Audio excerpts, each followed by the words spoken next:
Hello बच्चों, let's read the question first. Read the following statements and select the correct ones. First, conidia are the asexual propagules restricted to kingdom fungi. Second, piece of potato tuber having at least one ion node is capable of giving rise to a new plant. Third, ginger propagates vegetatively with the help of its underground roots. Or fourth, fleshy buds which take part in vegetative propagation are called bulbils present in dioscorea and agave etc. हमें बताना है इनमें से कौन से ऐसे statements है जो करेक्ट स्टेटमेंट्स है. तो यहाँ पे जो की कॉन्सेप्ट यूज किया जाएगा वो होगा रिप्रोडक्शन इन ऑर्गेनिजम्स का.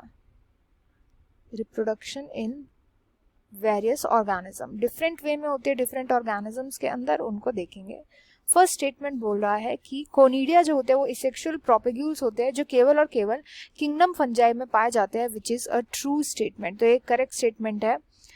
जो कोनिडिया होते हैं ये एसेक्सुअल स्पोर लाइक स्ट्रक्चर्स होते हैं, एसेक्सुअल स्पोर्स होते हैं एंड ये फेवरेबल कंडीशन में जाकर के जर्मिनेट करते हैं. मतलब फेवरेबल कंडीशंस में ये न्यू ऑफस्प्रिंग को प्रोड्यूस करते हैं, न्यू ऑफस्प्रिंग या न्यू इंडिविजुअल बनाते हैं एंड ये केवल और केवल फंजाई में पाए जाते हैं एक्सक्लूसिवली. तो ये first statement is correct statement.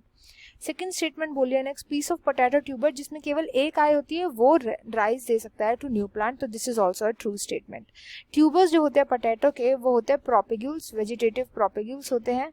And tuber को अगर हमें जर्मिनेट करके एक नया प्लांट बनवाना है तो ट्यूबर के अंदर एटलीस्ट एक आई होना इज वेरी इंपॉर्टेंट. इस आई के थ्रू ही, क्योंकि रूट एंड शूट बाहर निकलती है, रूट एंड शूट यानी जर्मिनेशन होता है इस आई के थ्रू, तो एटलीस्ट एक आई होना इज वेरी इंपॉर्टेंट पोटैटो के ट्यूबर के अंदर जिससे कि न्यू प्लांट बने.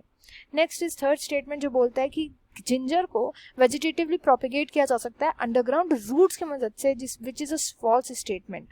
अंडरग्राउंड रूट्स की जगह अंडरग्राउंड स्टेम आना चाहिए था. अंडरग्राउंड स्टेम इसलिए क्योंकि स्टेम जो होती है जिंजर की, अंडरग्राउंड स्टेम, इसी को हम बोलते हैं rhizome.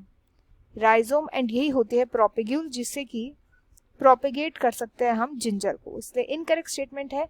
Last statement fourth statement बोल रहा है कि फ्लैशी बर्ड्स होते हैं. तो फ्लैशी बर्ड्स जो कि बल्बिल्स बोलते हैं इनको, बल्बिल्स, ये प्रेजेंट होते हैं वेजिटेटिव प्रोपेगेशन के लिए यूज किए जाते हैं. यस, तो ये प्रोपेग्यूल्स होते हैं एंड इनको यूज किया जाता है प्रोपेगेशन के लिए डायस्कोरिया एंड एगेव प्लांट के अंदर.